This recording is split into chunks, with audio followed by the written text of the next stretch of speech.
The bird is consumed, and we're back. Yeah, completely consumed in my case. Well, other than the soup. Oh, so you're a post Thanksgiving soup kind of person. We had this conversation at Oh my no, sister in law's we house. we did. I ate the last of the leftovers last night. Now what's left is the soup. So the soup gets made from the carcass and Right. then the Yep. like the wings and the legs, which no one really wants to eat. But that's a tremendous amount of meat Mm-hmm. if it's a big enough bird. So, and my my wife made this stuff. This is I don't know how many gallons this thing is. It's humongous. This thing of soup is like gallons. And then she also made I guess I'll call it turkey stock. And I want to say she said there was like 18 cups of it or something, like some Wow. crazy amount, which she freezes in bags. Mm-hmm. So we'll have like some form of turkey for probably most of the winter. It's a lot. Yeah. Yeah. Yep. So it looks like Microsoft's ability to stay out of the antitrust limelight is coming to an end, Paul. So we're not talking about Yeah. the not the EU, the Activision Blizzard stuff, but Right. apparently, and I'm sure we talked about this whenever it happened, but Slack filed a complaint in the EU against Teams for basically being bundled into the Office suite and all that stuff. Just sort of glossing over the fact that Link and Skype for Business were already there, but it looks like the EU is going to open up an investigation into this, and so Microsoft's, going to be, yeah. I thought what you were going to say was that the European Union, no, I'm sorry, the FTC is been rumored that they're going to file a complaint about Microsoft's intended acquisition of Activision Well, Blizzard. there's that one too. So Microsoft's Brad Smith and his quandary of teams, or quandary, I don't even know if that makes sense. Whatever. They're going to be Your busy. teams. Yeah. Yeah. Well, I just keep saying what I always say about this, which is that I don't understand what the frickin' problem is. And um, I feel like Microsoft's addressed the issues and we'll see what happens. I don't know. I don't know. I think if they I don't complain know. about something, they should be in there complaining about how they've ruined Edge. God, I just opened I up mean, again. It's like, do you want to see the latest sale prices? I'm like, no, I want know. to search something. So it's fun. Just before you, right, just before you called, my daughter. I'll talk about that later. My daughter has a computer problem, but um, I was writing this update about the book, and Mm-hmm. I, I've written some things over the past year that cause like different amounts of trauma. I should probably see a therapist. But That like when I did podcast is that, better.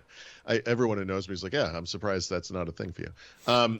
I earlier this year, I think it was, I finished up that programming Windows series, the history of Windows, and going through the Windows 8 Synopsy stuff was like traumatizing for me. Mm-hmm. It's hard to overstate how much of a terrible human being that guy was. But in writing the book, kind of a mini version of that was writing the Edge section, which I'm still not done with.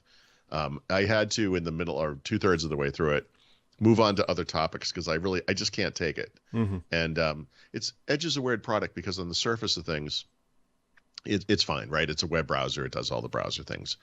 It's based on Chromium, so it's nice and compatible. The performance is fine, honestly, blah, blah, blah, whatever. But man, yeah, the stuff you're talking about, it's brutal how much stuff is in there. And the problem I have with it personally is that I use lots of different computers. So you can go in and configure it to be mildly less obnoxious. It will still come up occasionally with a, hey, sure, you don't want to browse the web the way Microsoft wants you to, blah, blah, blah, whatever. Mm-hmm. But the problem is none of this stuff saves. So there's no syncing of the stuff that's important. So every time I bring up another computer, which I do all the time, every one of those settings that I hate comes flying right back up. And it's really just I don't know what you call that. It's a subtle form of torture, I think. It's like they're beating you down and you just want to say, fine, forget it. I don't care. Just do what you want to do. And I don't, that is its own kind of insidious behavior that I think borders on antitrust. Honestly, I know you were joking about it earlier, Mm-hmm. but I mean, ultimately, like we always talk about this very general idea that in the EU, antitrust is about competition. In the United States, it's about consumer protection. And what Microsoft is doing in Edge, and again, I don't want to be dramatic, but I mean it's anti-consumer. And the simplest form I can point, the simplest thing I can point to, is that third or fourth screen of setup when you first turn it on, where it says, "Hey, do you want to browse the way, want to make the web better?" And it's already checked for you. All you have to do is click next. But if you actually look up, because there's a link, you can see what they're doing. It's all about them tracking you over the internet, and it's all about giving advertisers that information so you can see targeted ads, and it's just about driving their advertising engine and trying to make some headway in that market against companies like Google and Facebook or Meta. Mm-hmm. And I'm sorry, but that's insidious. And if that's not illegal, it should be, because it is deceptive. It is the definition of deceptive. It makes it look like what you're doing is making the web better. Yep. And you're not. You're making it better for Microsoft. And I again, I don't mean to be like dramatic, but it's not dramatic. It's real. It's bad. And it's bad. I don't know. Like, for example, I'm sorry. There's different ways you can lie, right? So this is the final example. Google lies by not presenting you with anything like that. You sign into Google. Yep. It goes on its thing. I guess it lies in subtle ways. It will say something like, "Hey, we're doing this stuff to prevent trackers, or we're doing whatever." They're not doing any of that, but whatever. But being openly deceptive, like throwing up a screen as part of setup that says, if you do this, things will be better for you, that's a lie. Mm-hmm. That's a lie. Like, that is openly, explicitly deceptive. And I can't condone this behavior. I have a hard time writing about this product because I don't want anyone to use it, And I'm sorry. I'll just stop talking about it. It's something I struggle with, because this book is really meant to be a reference, and so I can't ignore Edge. It's a huge part of Windows. It's a huge part of everyone's day if they use it, right? It's the web browser is the thing we're probably using the most, and on a computer, and depending on what you do for a living or whatever, depending on how you work. But I bet for most people, it's most of what you do. And I hate to say this, but it's like, you should not be using this product.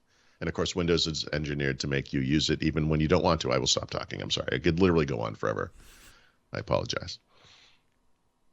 Sorry. Good morning. Happy Monday. It's Cyber Monday. You might be able to find some deals and stuff you don't need. I don't know, I guess. Yes. I was telling my wife this. I read news feeds, and they're heavily tech biased, as they would be, right? I specifically go to the technology section in Google News every day. My Google feed is very heavily tech biased. All it is now is Black Friday / Cyber Monday deals. That's all anyone is writing about. And I mean, there's some value in it, right? There is some value in it. I know, yeah. But geez, you realize, I mean, the real reason people are doing this is not to give you good deals. It's to get a little kickback themselves, right? They're linking affiliate links. Yep. Yeah. Which, but we all deserve to make a living and blah blah blah, whatever. But I kind of hate this time of year for this reason, because my tech feed becomes stupid. Mm-hmm. So. I mean, I don't know if that's really different than any other day of the week, though. Well, stupider than normal. There you go. Yeah.